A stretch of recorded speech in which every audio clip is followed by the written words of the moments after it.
So keep that in mind as you turn your camera off and on. We will post it to our YouTube channel usually within a couple of days. So if there's something you want to go back and watch, that's where it will be. You can just search YouTube for Our Lady St. Louis, and you should find a ton of different videos to watch. Other than that, we primarily communicate through Meetup. We're also on LinkedIn and Blue Sky, and there is our Gmail account, although I would say we are not perfect at responding quickly to that. You'll get a response, but it might be a little bit of time. And I don't have my slide in here about the organizers, but this we have 4 or 5 co-organizers. I'm not sure if any of them are on the meetup with us tonight, but I wanted to mention for them and for all of you that this is our 50th meetup of Our Lady St. Louis. We started back in 2017, and we've been going strong ever since with about 4 or 5 meetups a year. So I hope you will continue to join us. And with all of that said, I want to welcome David, who is the founder of R for the Rest of Us, which, if you are not familiar, is an excellent resource for learning R. And he is here to share one of some of the information that you can also find on R for the Rest of Us. So I think I'll let you just read that on your own, and I will stop sharing my screen and let David take it away. Great. Thank you, Janine. Thanks, everybody, for joining. Thank you, Our Lady St. Louis, for having me. I am going to just organize a couple things here.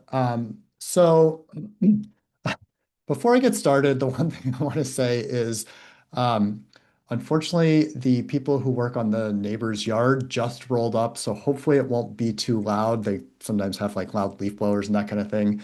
I closed my windows. And yeah, so hopefully that won't be too loud. Um, if you have not already, you should definitely take a look at the GitHub repository. I just posted the link again in the chat. It's got links to all of the rendered versions of the slides, which is what I am going to be using. And they're going to be some short exercises that folks can do. You're going to want to have access to the slides in order to see those exercises. So like Janine said, I'm going to be presenting on making maps in R, although a lot of what I'm actually going to talk about is geospatial data, because to cut to the chase, the reality with making maps in R is when we go down to the bottom, you're actually going to end up today making maps with ggplot. And the great thing about that is, as long as you know how to use ggplot, which I assume most people on this call probably do, everything you know about ggplot applies to making maps. And I'll show you kind of how that works. So really, like, the main thing that you need to understand in order to make maps is, what does geospatial data look like? And I know that might sound a bit boring, but I promise it's really not that bad. And so hopefully, yeah, through this presentation, you'll get a sense of what it looks like to work with geospatial data, what it looks like to make some maps. I'm going to talk about making static maps. I'm not going to talk about making interactive maps. That's beyond the scope of what we can cover in an hour and a half today. So, about me, well, actually, hold on. Sorry, give me just 1 second to put this over here. So, sorry. As Jeannie said, I run R for the Rest of Us. I am a self-taught R user. My brief background is I don't come from a kind of stats or computer science background. I actually did a PhD in anthropology, have taught myself to use R, found a ton of value in R, and so have enjoyed teaching other people to use R as well. Um, so in terms of thinking about mapping in R, the first thing I tell people is that sometimes people come to me and say like, well, is R a good tool to use for making maps? And I think the answer is unequivocally yes. Sometimes people say, well, can it do everything I can do in like ArcGIS or QGIS, tools that are more kind of conventional point and click tools? And the answer is absolutely. R is a fully fledged tool for doing GIS, like geospatial work. I'm only going to talk about a few kind of high level topics, and I'm not really going to talk about like geospatial data analysis. That obviously goes way beyond what you would want to do. But I have learned enough in my own work to be able to do things like doing what are called spatial joins. So, for example, I'll get data where people will say, okay, here are a bunch of businesses. I want to know which businesses are in each council district in the city of Portland where I live.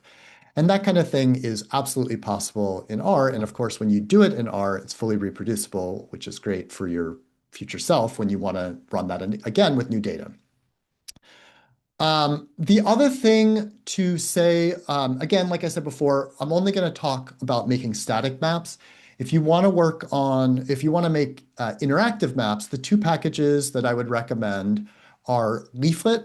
That's probably the biggest, most common package for making interactive maps. There's a newer one, though, called MapGL. It's by Kyle Walker, who's a geographer at Texas Christian University. He makes a ton of R packages that are related to geospatial work. And I think that's a great package. So MapGL is what that one is called. Okay, so that is my welcome slides. I'm now going to open up this slide. So if you want to follow along, just click on that right there. I'm going to pop open my notes here. Oh, the other thing to mention, if you have questions, please feel free to put them in the chat. If you see me looking to my left, it's because I'm just keeping an eye on the chat. Happy to answer anything that may come up. So the first set of slides is about what's called simple features data. So if you have worked in R for a while, or maybe even like Googled, you may have seen references to different file formats for working with geospatial data in R. When I started making maps, this was like, I don't know, 5 or 6 years ago, maybe probably more like 7 or 8 years ago, there was a format called SP. That has since been superseded, and by far the most common and easiest to use format is what's called simple features data, which is short for, or SF is what you'll see it referred to. So this slide is actually taken, I'll put the link in the chat if folks want to see this. This is from Andrew Heiss, professor at Georgia State University, talking about SF data. So geom SF, which we're going to get to, that's the geom we'll use when we actually make maps, is today's standard. So if you see any older tutorials that talk about using like geom map or the GG map package, just avoid them. Use SF data and geom SF. So let's talk about geospatial data in this SF format and what it looks like. So I'm going to show you, actually, let me briefly actually put this over here. So I'm going to show you some geospatial data. Now, I am importing data here, and I'll talk about this more in a second, but I'm going to import data from what's called a GeoJSON file. So when you work with geospatial data, you'll oftentimes get it from some external source, and it can come in a number of different formats. GeoJSON is one of the most common ones, probably the one that I most enjoy using, and I'll talk about that in a later slide. But for now, if I run this code, I'm going to load this package, the SF package, which is a package for working with simple features data. And I'm going to load the tidyverse because we're going to use the tidyverse in order to do a lot of what we do, which is, again, a real benefit of working with SF data because all of the functions that you know in the tidyverse, like say filtering or selecting columns, work when you're working with geospatial data as well. So if I import if I work in this way and I run this code here, I now have an object called Wyoming. Okay. Now I'm going to actually flip back to my slides because I think it's easier to actually see it here. So with geospatial data, it's basically going to be, actually, sorry, one other thing. If I run just Wyoming here, and if you take a look down here, you'll see that this is what you get when you just show the Wyoming object. So down at the bottom, it's going to be what you're used to seeing, right? It's telling us this is a tibble. It's got one row and two columns, but it's got all this other kind of metadata. Oh yeah, someone asked me to make the font bigger. Hopefully, George, that works for you. If you need it bigger, just let me know. Um, so all of this here it gives us kind of this metadata about our geospatial data. So now if I flip back here, let's talk about the pieces of that metadata. So the first is geometry type. When you think about geospatial data, there are a bunch of different geometry types. So I'm going to talk about a bunch of them. But think about, like, even before I actually show you these types, think about what geospatial data might look like. So imagine you want to represent, say, a bunch of buildings. You might represent those as like individual points. Or say you want to represent a state like Wyoming. Well, that's not a point, right? That's going to be more like a polygon. Or say you want to represent a road. Well, a road is kind of like a line. And so there are a bunch of different geometry types that you can work with. So the first I'm going to talk about is polygon. So if you actually saw when I was here, the geometry type is polygon.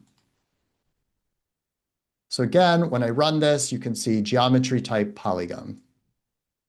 And if I plot this, and again, we're going to come back and plot later, but just to show you how simple it is, all I need to do is do ggplot and then gmsf, where data equals Wyoming. So I'm saying plot my Wyoming data using gmsf. And gmsf is smart enough to know, okay, this is geospatial data in SF format, so I can just plot it. And we get that.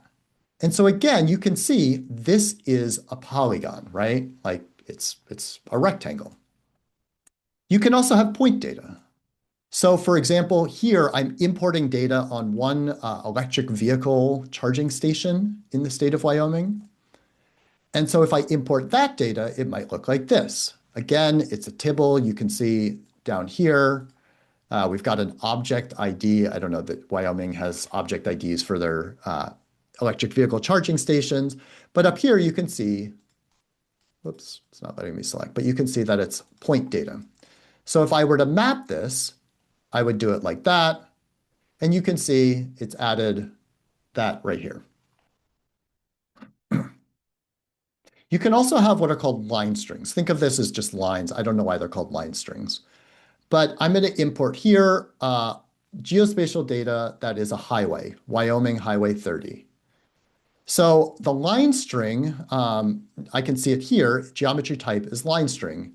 You can see in my tibble, I've got like linear ID, full name. I don't actually know what all the other things are. But if I plot this, I put Wyoming and then Wyoming Highway 30, you can see there it is. And I think I think Highway 30, if anyone's from Wyoming, you can tell me, but I think it actually goes longer than that. I think it's just one section of Highway 30. Now you can also have what are called multivariants of these. So for example, you can have a multi-polygon. And the way I think I like to describe this is imagine a state like Rhode Island. So Wyoming is just one straight polygon, but Rhode Island is going to show up as a multi-polygon because if you're familiar with Rhode Island, it actually has kind of like a mainland, but then there are several islands, right? So when you think about like how you would represent that, it would be multiple polygons. You can also have multi-point. So imagine I import data on all EV stations in Wyoming. and I plot those on a map. And you can have multi-line strings. So imagine I import data on all roads in the state of Wyoming, and I plot that, and you can see all of the roads. Okay. So just to give you a sense of like what you're seeing when you see that metadata. Now, the next thing you're going to see is what's called dimensions. So if I look at my Wyoming object, you can see it's got dimension XY.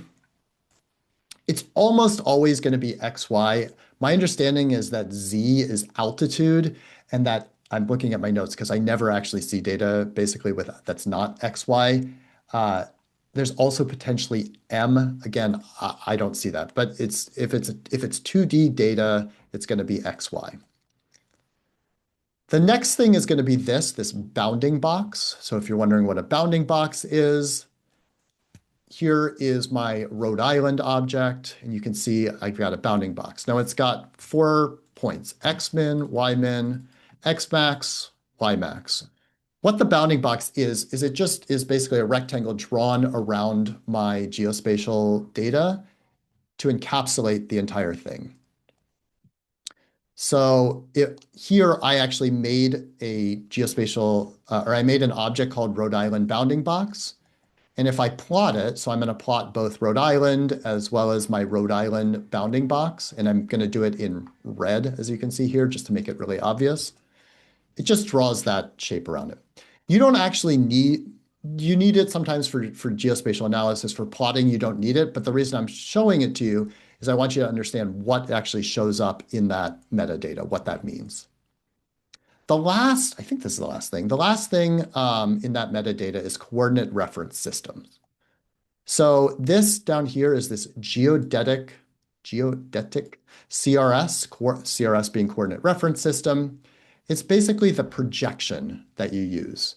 So if you think about geospatial data, we are representing what is inherently a 3D thing, the Earth. We're representing it in 2 dimensions. And so you have to project it. And you've probably seen they're like, all these different, there's like the Mercator projection, there are all these different projections you can use. This projection here is WGS84 is probably it is one of the most common. But you can change projections. And I should say this material comes from a course that I teach on mapping. In the course, I go into how you would change it. For now, just know that I'm showing you an object that has a different projection. So NAD83/Canis Albers. So just to show you, if I plot my Wyoming object, it looks like that. If I do my Wyoming different projection, it looks like that. So it's just slightly angled. It shows it's a little more obvious if you do it for the whole United States. But that's what that is. Okay, last thing that differentiates geospatial data from just a traditional tibble or data frame is you have this geometry column. So here we've got a tibble that has 2 columns. We've got name, which is just Wyoming, but then we have this geometry. And if you look at it, it's actually just pairs of coordinates. So the coordinate there is embarrassingly, I always confuse longitude and latitude. You think of having taught courses on mapping, I would not do that, but you've got a pair of longitude. Is that longitude? No, this is longitude. This is latitude. It's just coordinate points. And so if I extract those into an actual tibble, you can see there's my longitude, there's my latitude. And so if I were to actually take those coordinates and plot them just using geom_point, just to show you, this Wyoming object, all it is just a collection of points. And the way to actually show you this is I made an animated version. So what this is just all of those points being put on a map, or on ggplot. And so that's all that geom_sf does when it has a polygon, is it puts all of these points and then it basically draws a line to connect them. Okay. Okay, so that's geospatial SF data. And again, just to reiterate, it's basically just a tibble with some metadata laid on top of it. Okay. All right. So I'm going to give folks just a couple minutes to try this out if you want to. So let me actually, I'm going to post a link to this particular slide. So if you would like to try this out, you can run this code in order to import an SF object called Africa. So I've basically posted some geospatial, some GeoJSON for you. And I want you to go ahead and run that and make sure that you can import it. Take a look at your Africa object, and we'll move on. I'll give you just a couple minutes to do that. If you don't have the SF package installed, of course, you're going to need to install that. All right, so let's take a couple minutes and we'll regather after that.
All right, I am going to just flip over to Positron. Do I have this down here? No, I don't.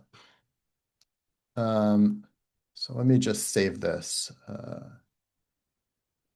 Okay, so if you were to run this, you would just run library SF.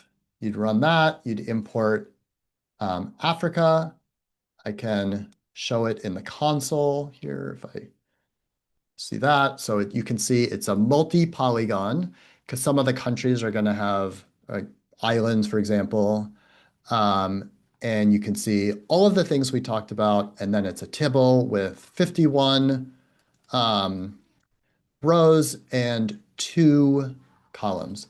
And just to show you not to get too far ahead of myself, but you've seen example code of this. If you wanted to, you could, at this point, run geom_sf data equals Africa. And you can see I have in 2 lines of code there made a map of Africa. All right, let me pause for a second and see any questions before I move on to the next section.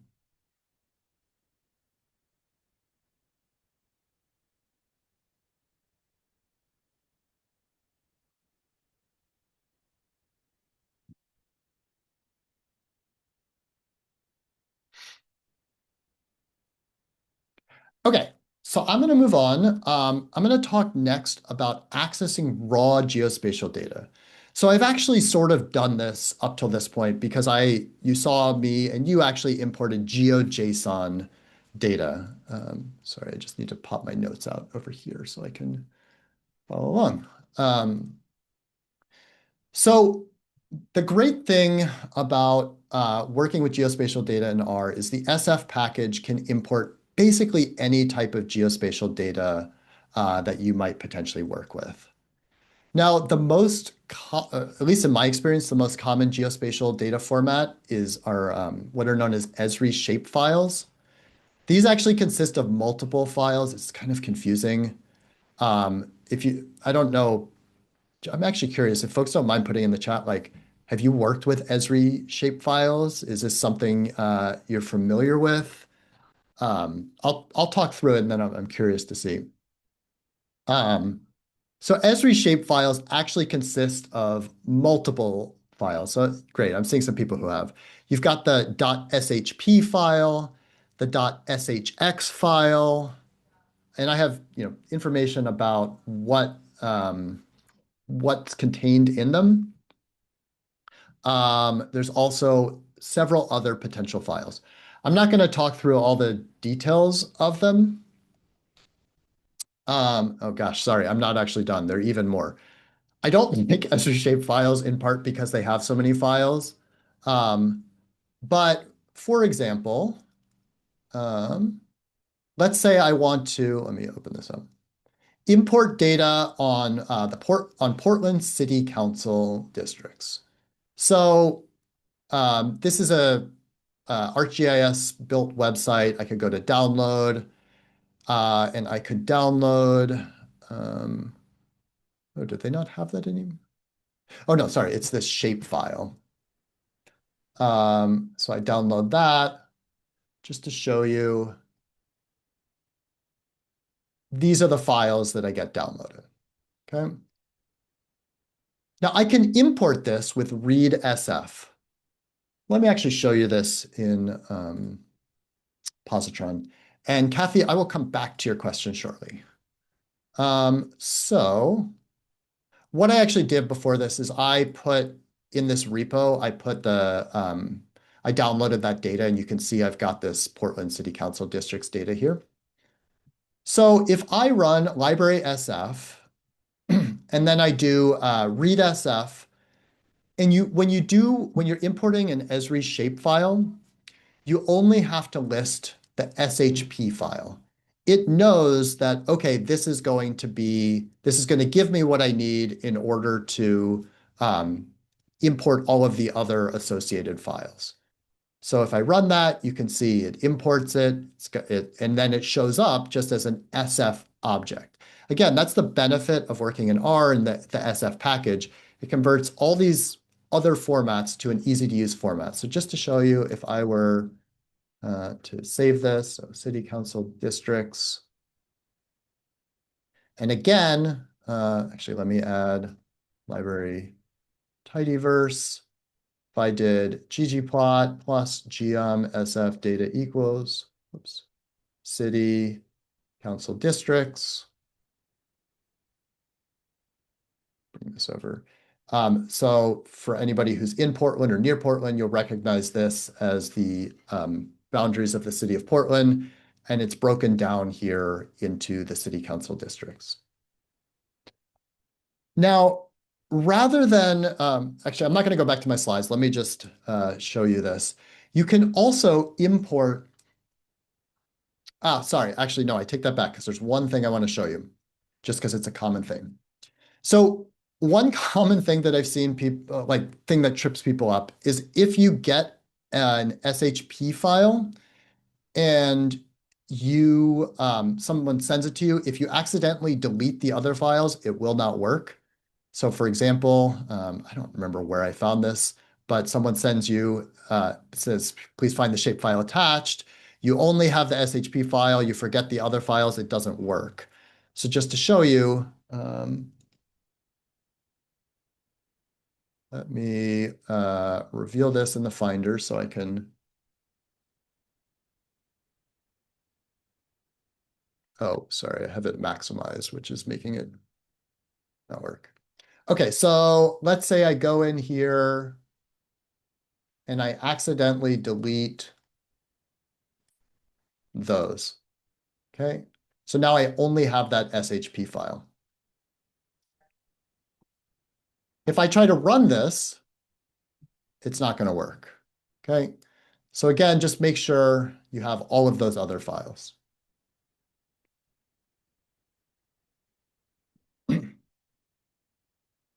The other, in my opinion, way easier to use format, there are a number of formats, is GeoJSON. It has one file with everything you need embedded within it. So if you saw here, there's GeoJSON that I could download. And so if I flip over that out of the way, I've actually, again, I downloaded that GeoJSON beforehand. If I run that, it's going to show up and it's going to be exactly the same. So let me actually, I'll I'll just call this V2. So I can import that. And again, if I want to plot it,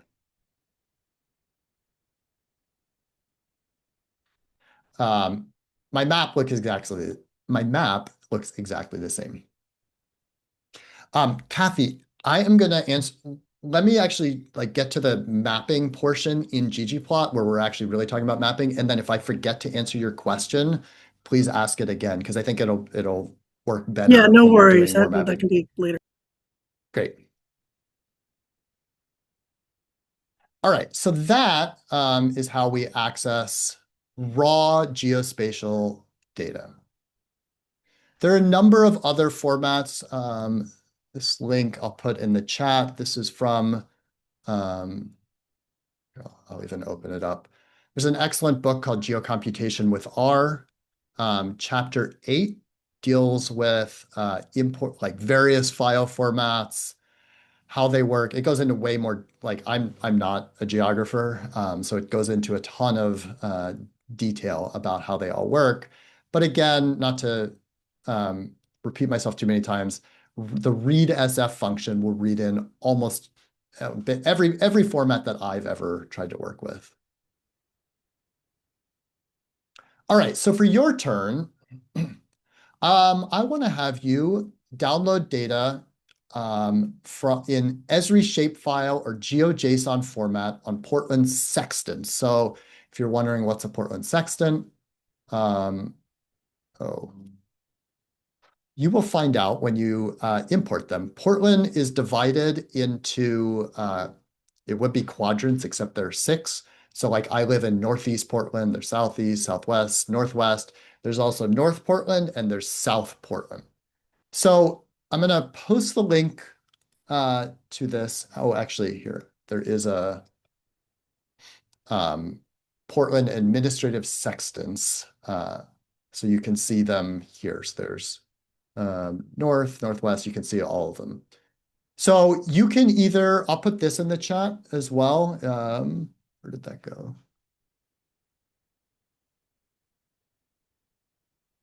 So that's a link to the page that I'm looking at. Or if you actually go to that link, which is the slide here, if you click on Esri shapefile or GeoJSON, it'll actually download those files. The GeoJSON, I didn't realize it was going to do that. That will actually show up here. You might actually do best to go here and then click download on shapefile in GeoJSON and go ahead and import those into R using the readsf function. Take a look at your data, make sure that you can identify the geometry type, dimensions, bounding box, all that metadata that we talked about before. Okay, so I'm going to give folks a few minutes to do that, and then we'll start working again.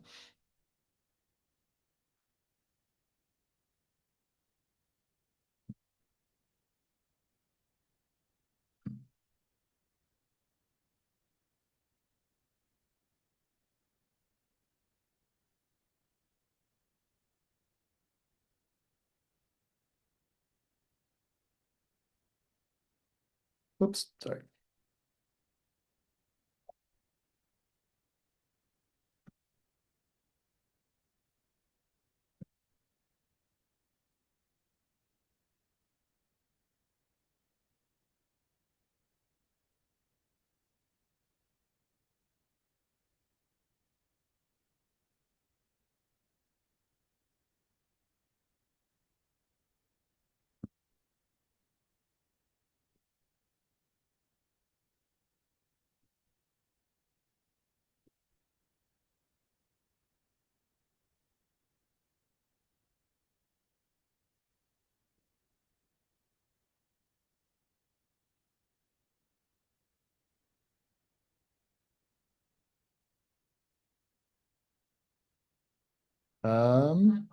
Janine asked how many observations and variables it is.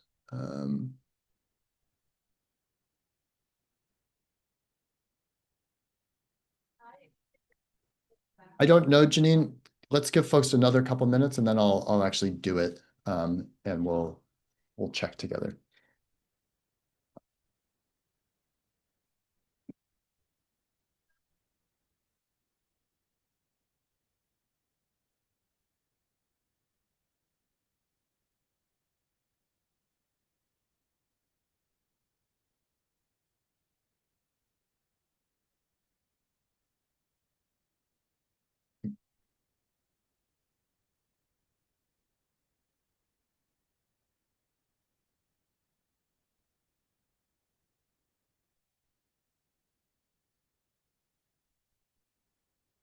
All right, so if I'm going to go ahead and do this. So again, you saw like I've actually, where was that? Portland sextants. So if I did read SF, whoops, data, Portland sextants. I'm actually just going to read in the GeoJSON. I think, oh, it looks like I have the, I didn't unzip that.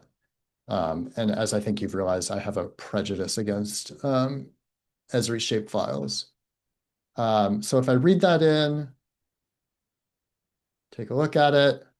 So I've got 6 rows. The GeoJSON has 2 variables. I don't know, Janine, if you were talking about the sextants, the shapefile. That it might have been the shapefile. Yeah, they may have more. I know I trimmed the GeoJSON to just show a few things. All right.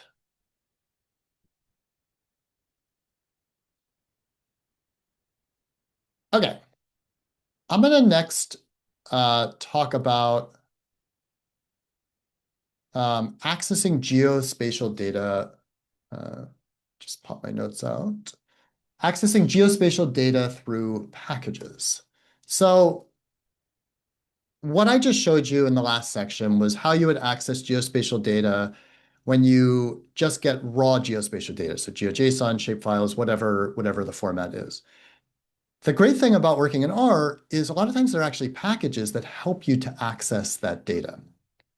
So most of the time, I actually don't access raw geospatial data. If I can't find a package to access it, like for example, if I'm working with like Portland city data, there's nobody's built an R package to access that. Maybe I should. But instead, for the most part, like if I'm accessing data on um, you know, country boundaries, there are packages to help me do that. So if I'm working with global data, a couple of the packages that I might use, there's one called rnaturalearth, and there's one called rgeoboundaries. Now, the one thing I should say is that country boundaries are inherently political. So there's no debate about like, well, as far as I know, there's no debate about like where Portland sextants boundaries lie.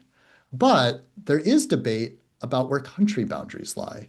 So the example I tend to talk about is um, the what's been happening in the war in Ukraine. So if you are thinking about boundaries and which places belong to which country, there are kind of like 2 ways that you can do this. Do you rely on the um, the the claims that the countries like Ukraine has long had to territory that has long been part of Ukraine, or do you rely on what is like the de facto situation on the ground? Because the reality is Russia controls several parts of Ukrainian territory. And packages handle this differently. So rnaturalearth, hold on, I'm going to actually put up, this isn't intended as a talk about the politics of boundaries, but I think it's important to understand. So I'll post this link in the chat. rnaturalearth is a package that wraps the Natural Earth project, which is basically just a project that collects geospatial data. And they have if it's a blog or a page on their website about how they handle disputed territories. So they talk about this line is really the most important line. Naturalearth draws boundaries of sovereign states according to de facto. So in fact, like that would be showing parts of Ukraine that are controlled by Russia, de facto status rather than de jure status, which is by law. Okay? So just know that. Our geo-boundaries, on the other hand, relies on de jure boundaries. So in other words, they look at who, in fact, by law, control or own, I don't know if, I guess owns the territory, who the territory belongs to. Okay. with all that preamble, to actually import data with rnaturalearth, you would run library rnaturalearth, and then there's a function called ne_countries. I don't actually know what ne stands for. But if I import that, I get an object called all countries. I'm going to actually now use another package that I like to use when I just want to see like quick, I want to take like a quick look at my data. It's called the map view package. Actually, I need to do this in positron because it doesn't unfortunately render correctly in slides. Um, Comment those. I'm going to come back to those. So if I import my all countries data, let me put it here.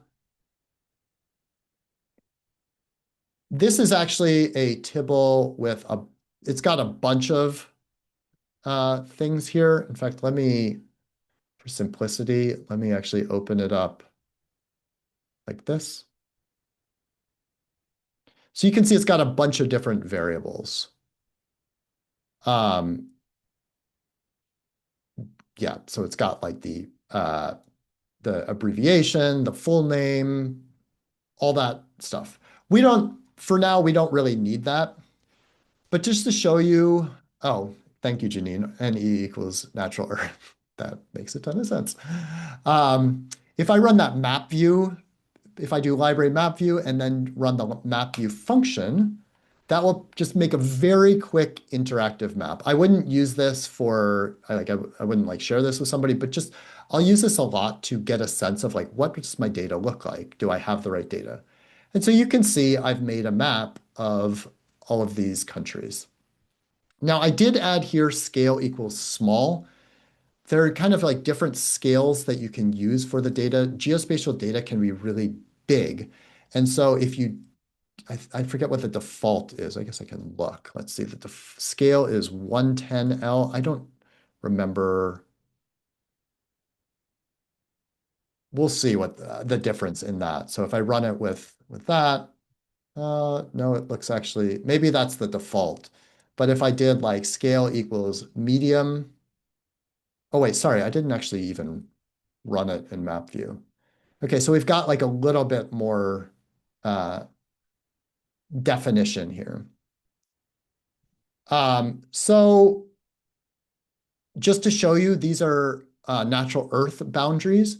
So this is Crimea, a Ukrainian territory that is currently occupied by Russia. And so that actually shows up. You can see admin Russia. In a second, I'm going to actually show you what this looks like when we use our geo boundaries.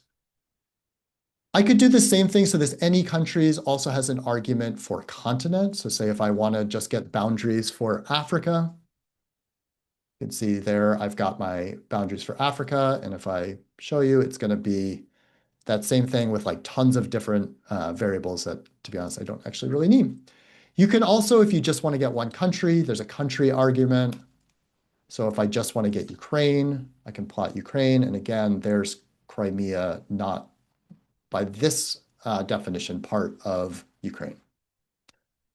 Why is it colored? By default, it just makes everything purple. I don't actually know the arguments in map view because I only use it just in the way that I'm using it now. Just like, let me see a quick map. Let me make sure my data is okay. Um, yeah, so I don't know the answer. All right, so let's talk about our geo boundaries now. So I'm just going to stay in positron because, again, it doesn't render correctly on the slides. Unfortunately, it's a known thing. So with our geo boundaries, there is a function called geo boundaries. And actually, I think our geo boundaries.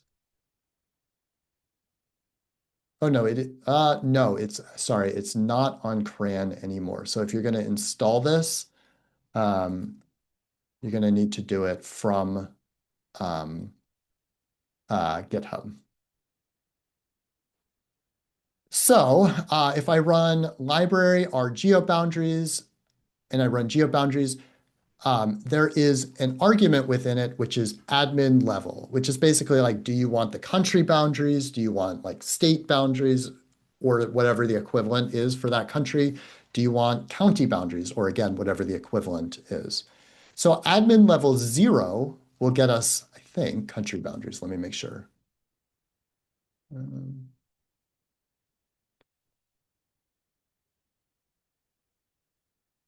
Wait, what's it telling me here? Oh, okay.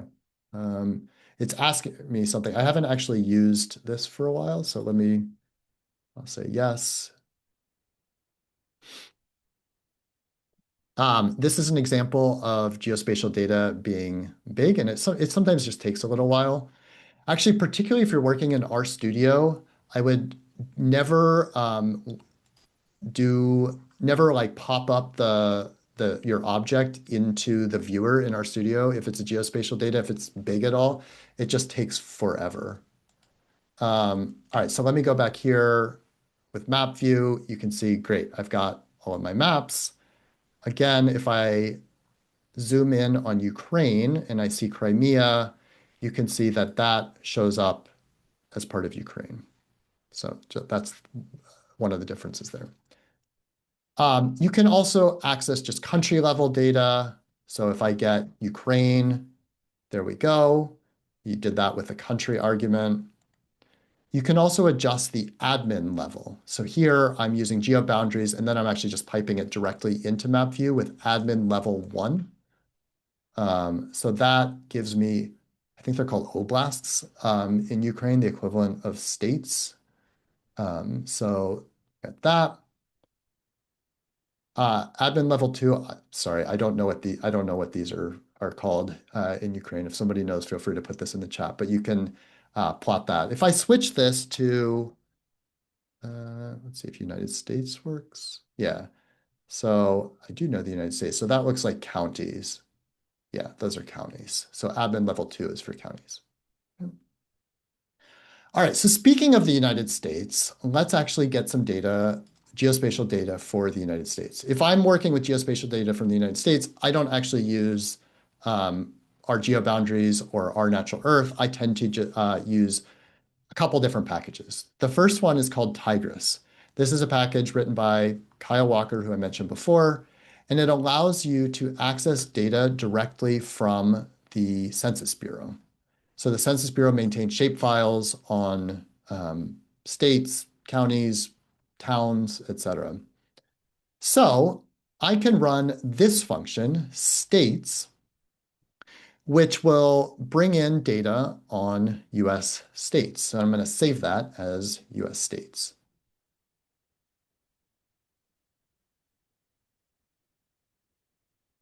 So when I run that, it gives me a simple feature collection, 56 features and 15 fields. So I think it gives you, the states function actually gives you both states as well as territories. So like Guam, I think American Samoa shows up. I know Puerto Rico shows up.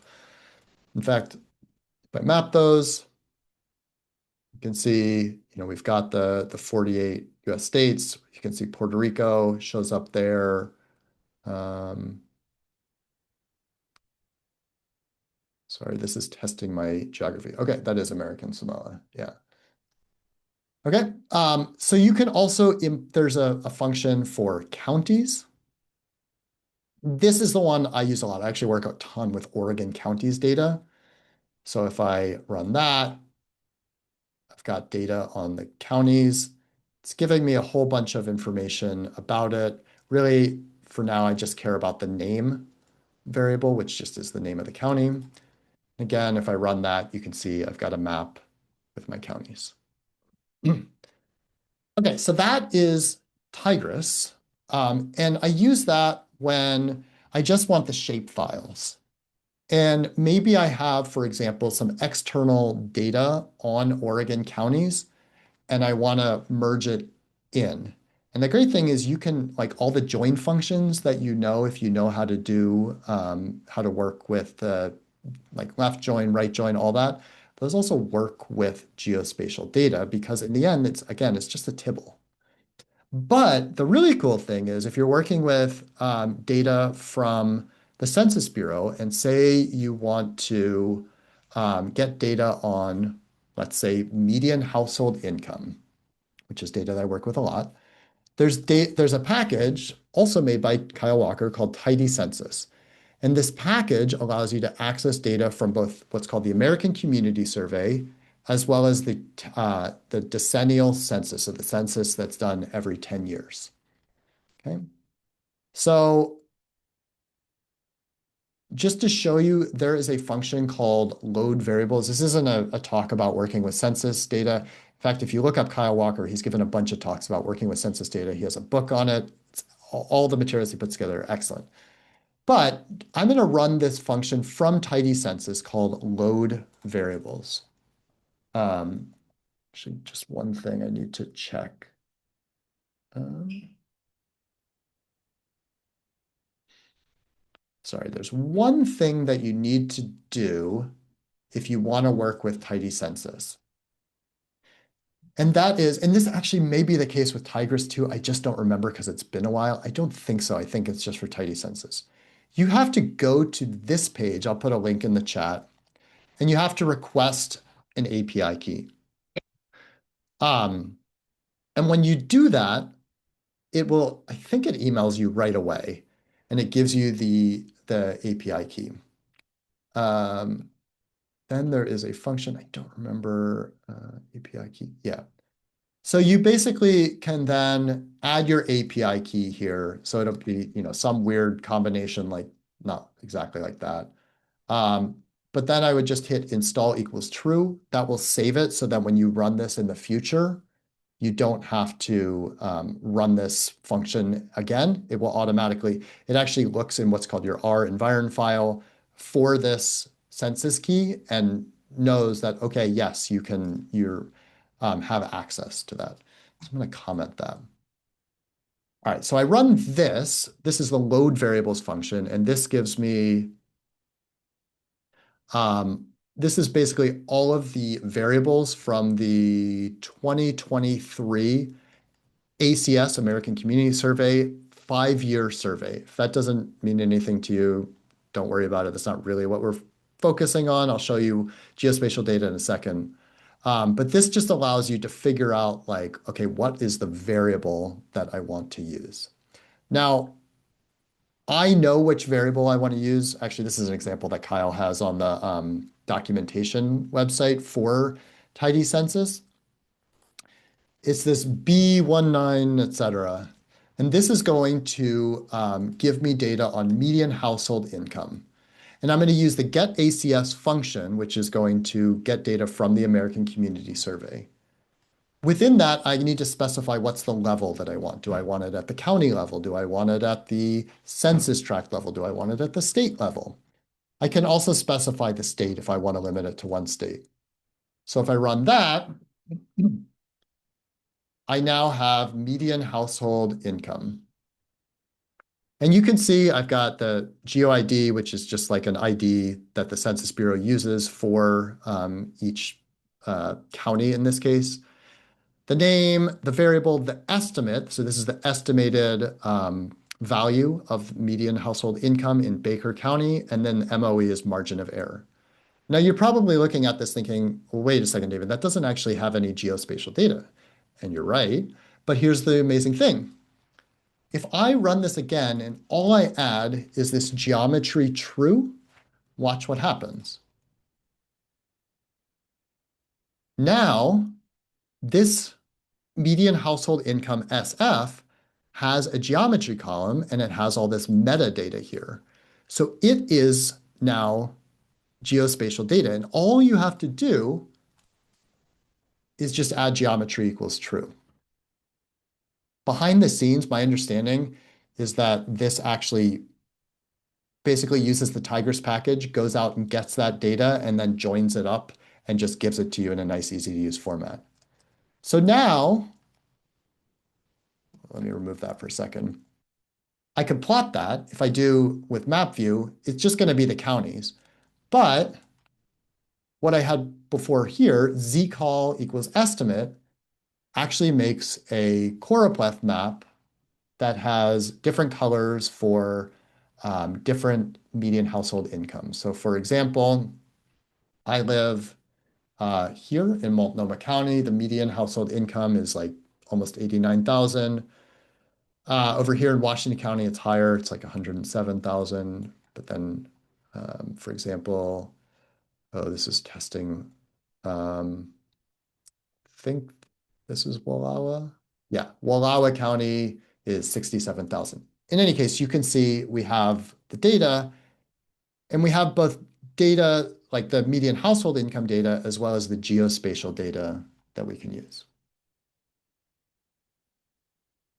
So that is, um, flip through this since I just did it. That is how we would access data using packages. There are other packages. I know, for example, there's a package on Mexican census data. I think the same for Brazilian census data. I know there are packages like in the EU. Apologies, I work with US data because I am based in the US. But take a look around if you need data for a specific location. There's a decent chance that there's an R package that allows you to get that data directly within R. Okay, so for your turn, I want you to use the rnaturalearth or rGeoboundaries package to download data for all countries in South America, and then use the map view package to make a map in order to ensure that the data was downloaded directly. If you're in the US and you have a little extra time, feel free to try out downloading data using tidycensus. And I am going to do one thing. I'll put this back up, but if you want to see my code that I just used, I'm going to post a link to it so you can use that as an example. All right, so let's take just a few minutes and have you do that, and then we will regather.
All right, I'm gonna just show this, and then there's a question that came in that I think might be useful. So I was going to ask you, or I did ask you to download data for countries in South America.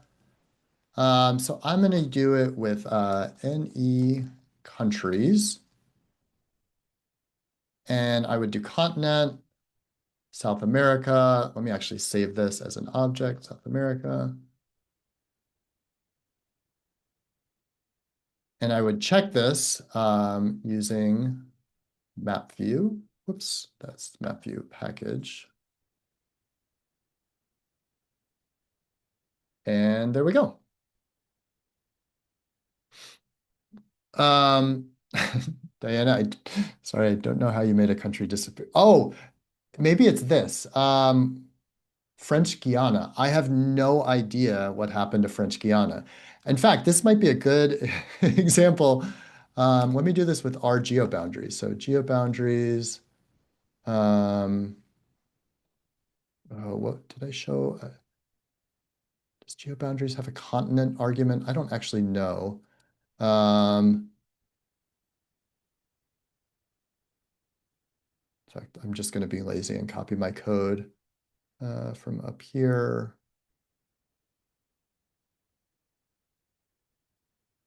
And I'm just going to put this into map view, and then I'm just going to zoom in.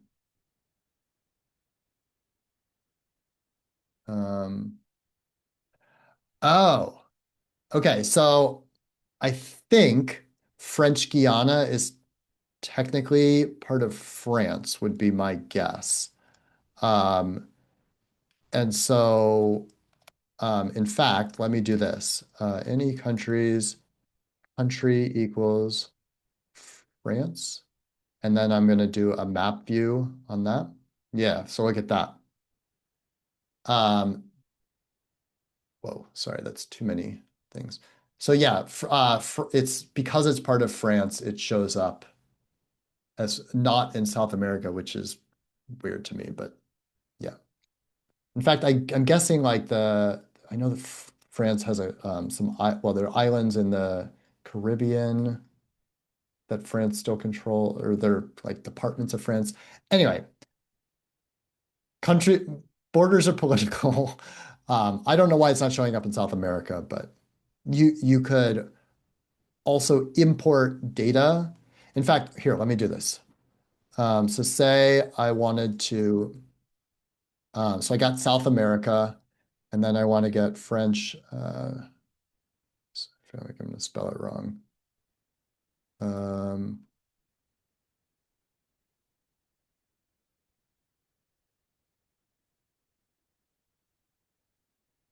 was it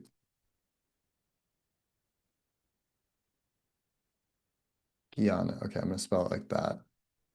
So I'm going to say any country equals French Guiana.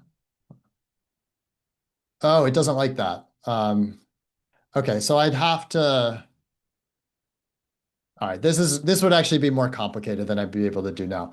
But I'd have to basically get data on France and then separate it to only include um, French Guiana. And I don't know if that shows up. Um, yeah. Anyway, I'm not going to do that. Let me, though, answer the question about places. So like, for example, say you want to get Chicago. So there is one of the functions in Tigris is called places. Can I do, yeah, so I'm going to do state is Illinois.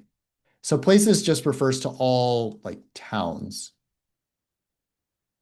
So actually, let me call this Illinois places. It's not just like small towns, it's like towns and cities. So Illinois places, map view.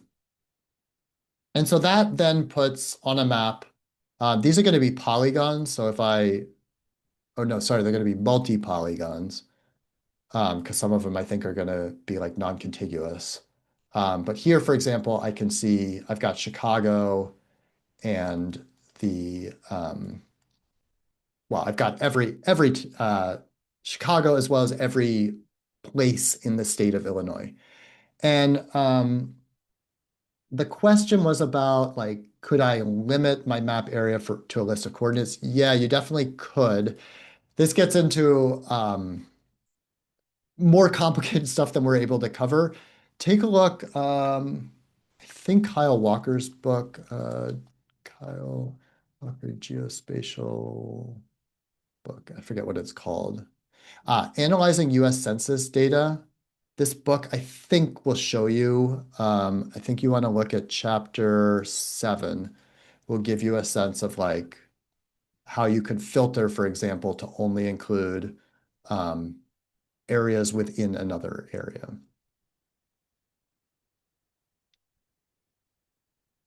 All right. I'm going to get the next set of slides up, but while I'm doing that, if you have any other questions, please feel free to put them in the chat.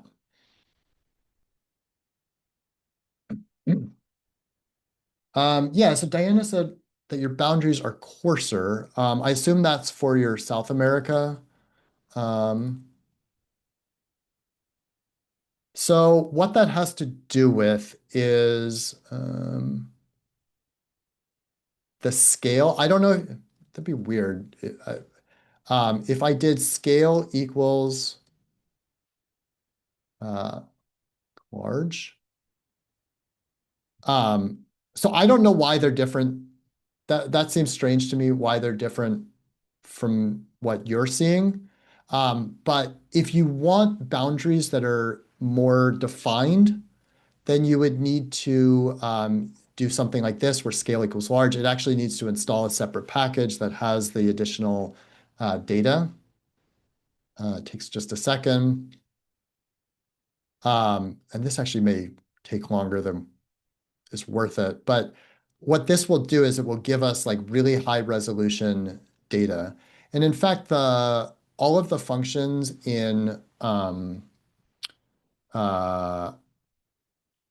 the tigris package also allow you, the CB allows you to determine kind of the scale of the data if you want to get more precise boundaries. Okay, so that installed. If I run that, so now I've got, I think, pretty high resolution boundaries. Yes, I think they're higher resolution. So I don't know why yours are different, but this is how you would adjust it.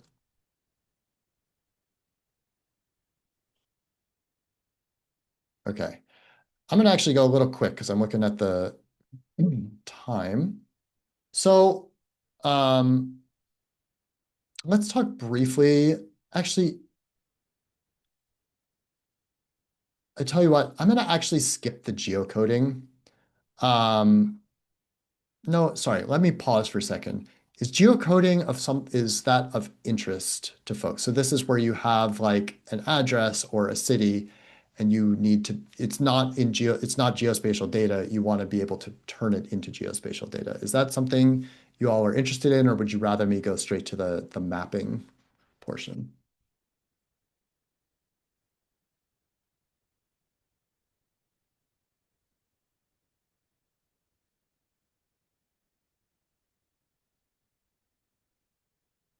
Okay, seeing a couple of people interested. So I'll do it. I'll probably go through it relatively quickly. So with geocoding, the package that I would recommend you use is called tidygeocoder. So again, this is where you have addresses and you need to make them into geospatial data. So here I created an object called famous places. Sorry, the formatting um, looks really weird here. Let me actually let me close everything. And in fact, I'm going to restart my session, so I'm starting from scratch. So I'm going to load SF and the tidyverse, and I'm going to create this. Oh wait, I still have all of my objects. Okay, so now I've got my famous places object. So I've got the White House, and I've got the address, and then I've got the Empire State Building. If I load tidygeocoder, there's a function within it that's called geocode. Does what it says. And there are two options. You can either give it a full address. So I think, in fact, I didn't put the argument name, but I can say, this is slightly confusing. but this is the argument name and this is the variable name address. So we're saying the address to look for is in the address column. So if I geocode that, it's going to geocode it. So you can see it's now given me a latitude and a longitude. Okay. Now, you hopefully will see that by default, this is not geospatial data, right? Like it's just a tibble that has a column for latitude and a column for longitude. But you can turn it into a tibble. So this function here is a function from the SF package. The only other function we've used from SF is the read SF function. But what this does is it takes a data frame or a tibble and turns it into an SF object. So what we need to do is we need to tell it where do the coordinates come from to actually make an SF object. Well, the coordinates come from the long variable and the lat variable. Now, I don't know why this is the case, but one thing you have to do when you run this, it doesn't work with just the bare names. So I remember doing that a bunch and it wouldn't work and I didn't know why. You do have to put the names in quotes as opposed to most tidyverse functions. And then you also have to give it a CRS, a coordinate reference system. There are like numbers for coordinate reference systems. I don't know any of them except for this 4326 because it's a very common one. So just to show you, it runs that and now it's converting it into an object and it's an SF object. It's point data. And I can even map it. So if I'm running the map view function from the map view package, and you can see I've got the Empire State Building and I've got the White House. All right, so let me give you another example, which will allow us to talk about something else. So I've made a tibble for US and UK head residences. So it's got the White House as well as number 10 Downing Street. And I've got the addresses there. So I could geocode those. Oh, of course it worked now. Usually when I do this, that it doesn't actually work sometimes for the longitude. What this package is doing is it's actually using external services for geocoding. It's using, I don't know how you pronounce it, Nominatum, which is from OpenStreetMap for geocoding. But it's not necessarily the best. My experience is that there's another tool called Location IQ. And if you look at the tidygeocoder package, it gives you instructions for how you go to Location IQ, you sign up for an API key, and I've already added that as an environment variable. And then you can actually just switch it up. So you say method equals IQ. And it will then use the IQ, location IQ. So you can actually see there how it says using location IQ. Up here, it was using that one, the OpenStreetMap one. And there are other services you can use. Now let me make another object here. So here I've got US and UK head residences v2. Rather than having just a single address column, I've got it broken out into an here address.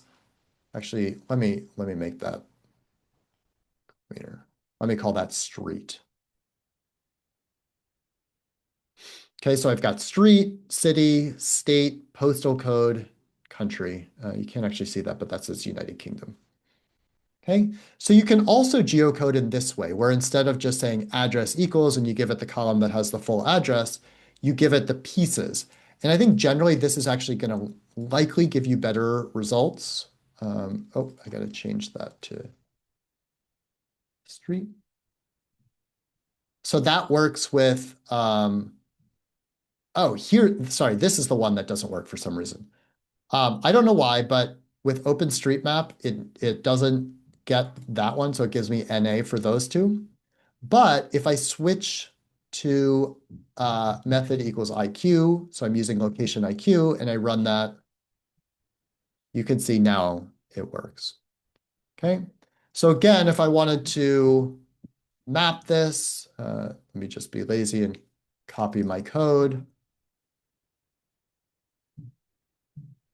So I could use ST as SF, and then I could use map view. So you can see now I've got the White House, and I've got number 10 Downing Street. So tidygeocoder and the geocode function specifically are the best approaches there. All right, so that's geocoding. I think I'll probably not have us do the your turns just in the interest of time. But all these materials are available online, so you can do that on your own if you're interested. Um, Questions on geocoding before I actually get into the thing you came here for, which is mapping.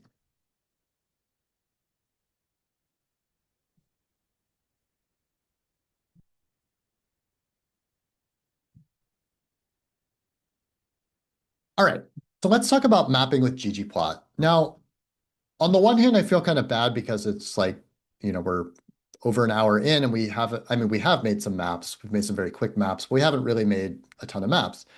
And I feel like, oh, well, you came expecting to make maps. We haven't made maps. But here's the thing. Just in the same way that when you do analysis, 80% of your work is the data cleaning, getting your data into the right format. It's the same thing with mapping. Most of your work is going to be actually just getting the data into the format, getting the right data. Once you have it, the mapping part is actually relatively straightforward. So mapping with ggplot. So I'm going to import some data. I'm going to actually get data on the percentage of folks who speak languages other than English in the United States by, I think I do it by county. So this, I'm using that load variables function. This is from tidycensus. And then I'm filtering to get all the variables that have in the name function, um, that S160, which I know because I did this before, is about the percentage of people who speak languages other than English. Um, you can actually use this then. This code will actually, what it'll do is it'll also create what's called a summary variable. So you might be looking at this being like, I don't know what these variables are. Just to explain to you, this one is, I think the percentage of folks, or sorry, the number of folks who speak languages other than English. And the summary variable, which is this one, is the total number of people, the total population in each county. Okay, so I can use that then to just calculate, which I'm doing here, the percent of people who speak languages other than English. And so I end up with a data frame or an SF object, I should say, that looks like this. So I've got the county, the name of the county, PCT, so the percentage of people who speak a language other than English, and then I have that geometry column. I'm going to actually flip over to positron because I think it's more interesting there.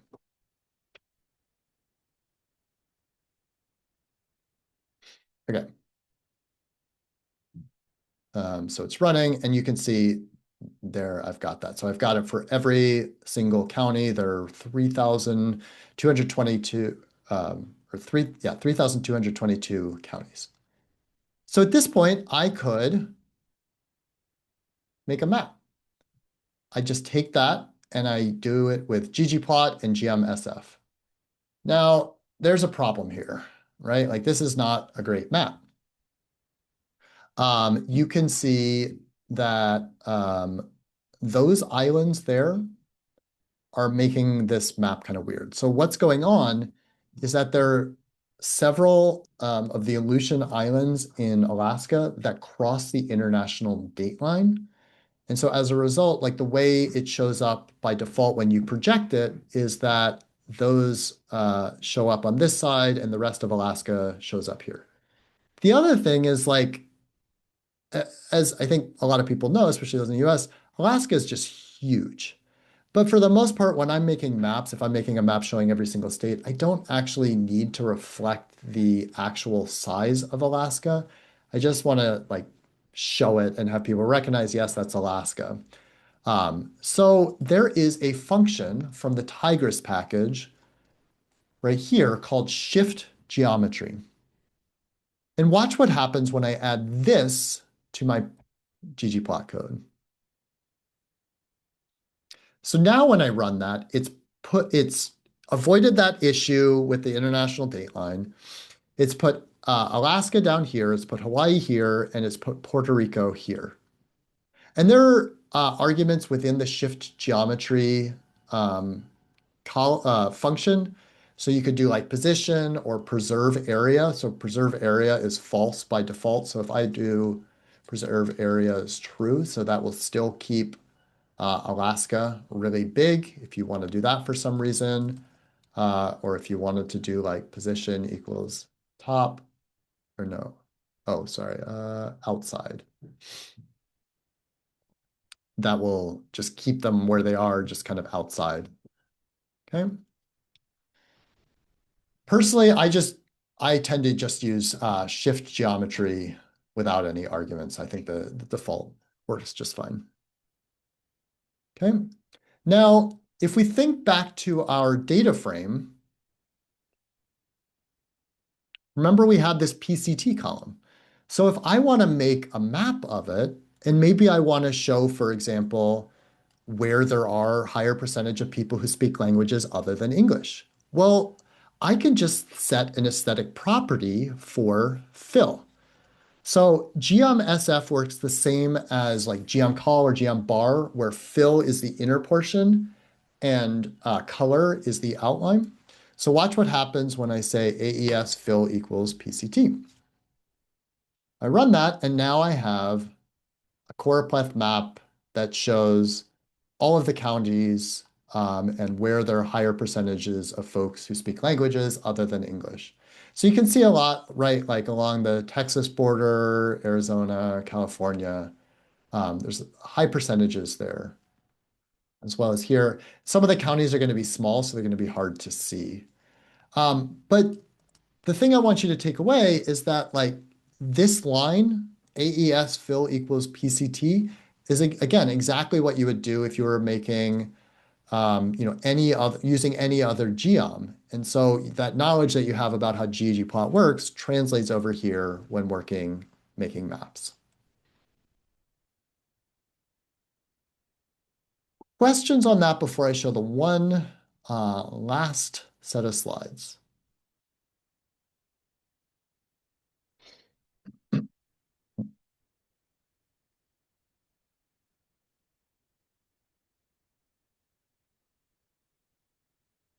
And by the way, on this repo, if you want to just see the slides, or sorry, the code, just go into the code directory and you can click on that.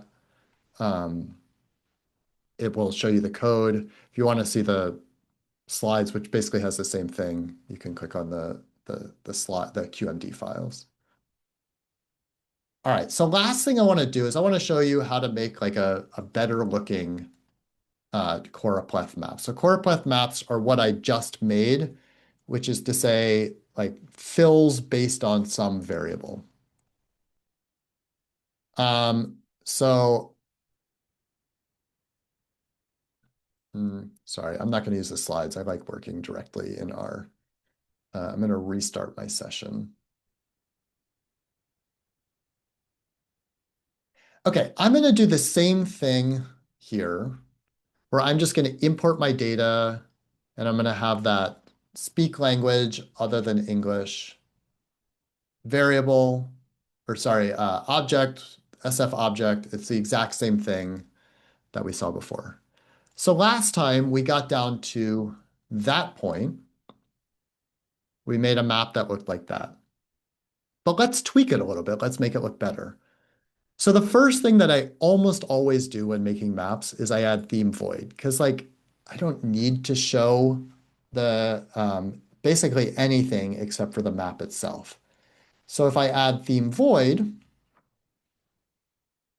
it's going to take away all the background, the grid lines, the axis text, etc. And we're just going to get a kind of more plain map.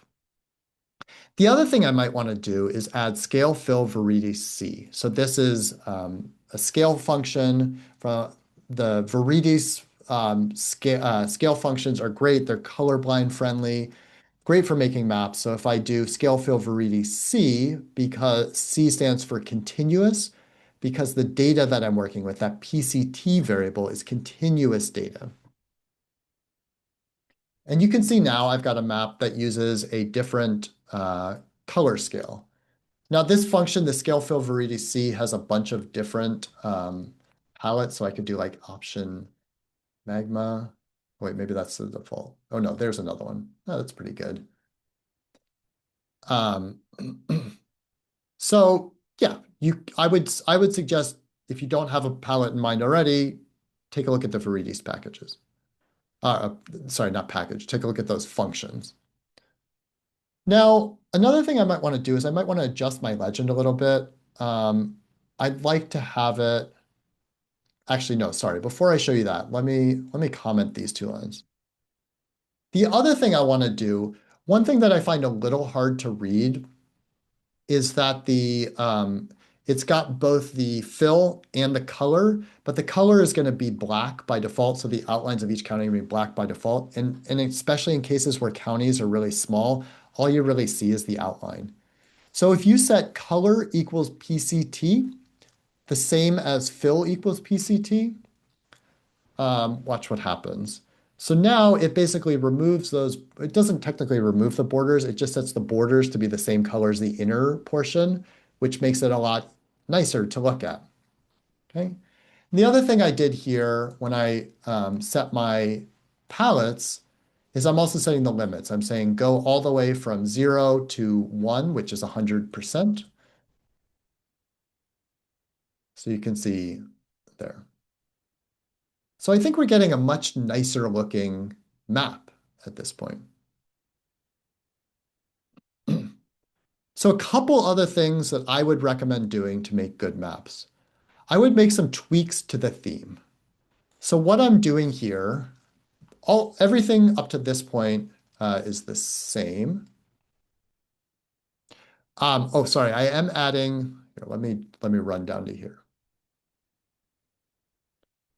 So I'm removing that PCT that was there because that's just the name of that variable. I don't need that. So I'm doing that with the labs function saying color equals no and fill equals no. But then I'd also actually like to have my legend show up on the top. I think it's just easier to read there. So I'm going to do legend position equals top within my theme function.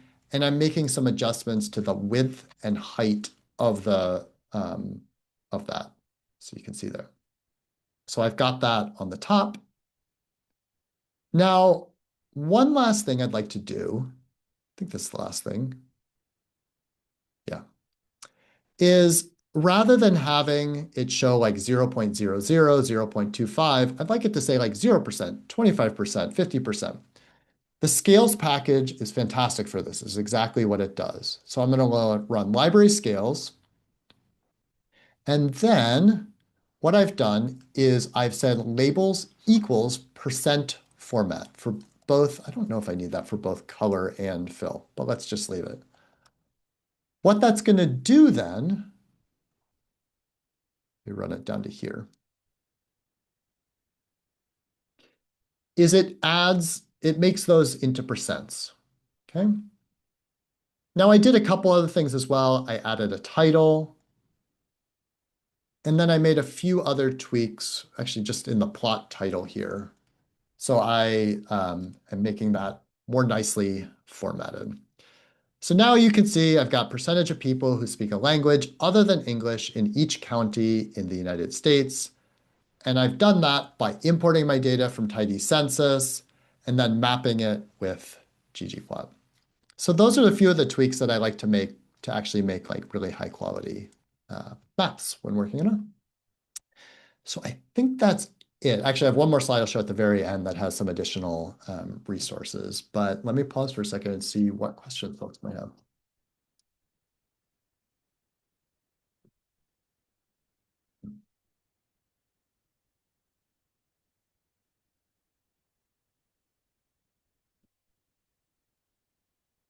don't have a question. I just think this has been really great. I mean, I can't believe how I'm not going to say easy, but maybe straightforward some of this is once you get it into that ggplot format.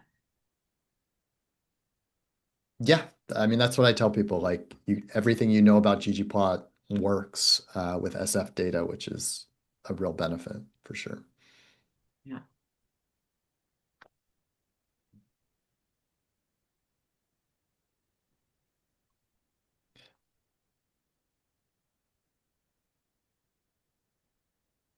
Let me just do. I'm probably going to mess this up. Um,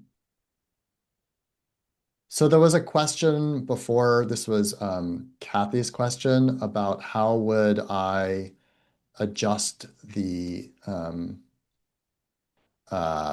the projection. So let me see. To be honest, this is something I always mess up. So let me actually see if I can do it here. So I think it's ST transform.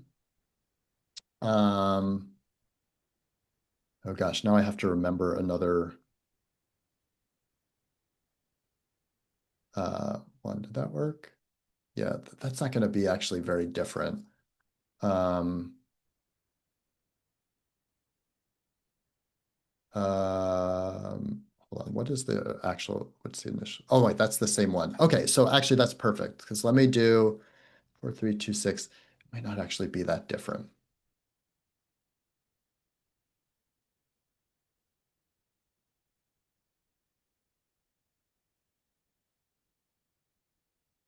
Let me see if that makes it look different at all. Yeah, that does actually. Perfect. So this line, this ST transform CRS equals 4326, that converted it, that changed the projection from the NAD 83 into this, I think it's the WGS 84. Yeah. Um, Personally, I don't like that projection. I wouldn't actually do that. I don't know, it's just like not visually that great. But uh, that's how you would basically just use ST transform to convert or to change the coordinate reference system.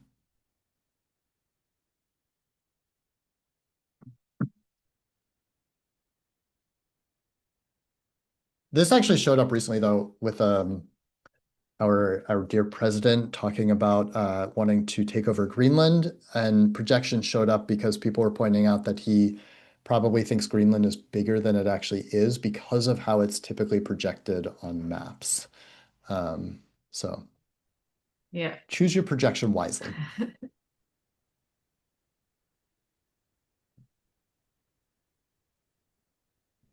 Other questions?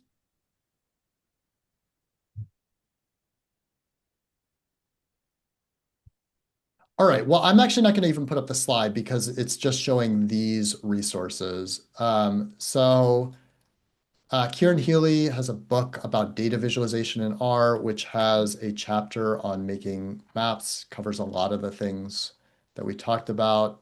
This is Kyle Walker's book that I talked about before. R spatial data has just a bunch of different resource like data, other things you can resources to help you make maps. Spatial statistics for data science, if you really want to go into more of the statistical side of things. Geocomputation with R, which I also showed before, is a great resource as well. And then these are the packages that I used. Thanks to Claude for summarizing everything and writing the README because I never actually make READMEs that are this organized. Yeah, AI is good for some things. Definitely. Great. Well, I think that's all that I have. More than Okay. happy to answer any questions. I'll also put my email in the chat. Folks can email me if you have other questions. Yeah, so everybody join me in thanking David Kais for this great informative workshop, and I will get this video up on our YouTube channel and link any of the materials that I have access to with the video. So you all will have access to all of this going forward when you want to use the resources. Great. All right.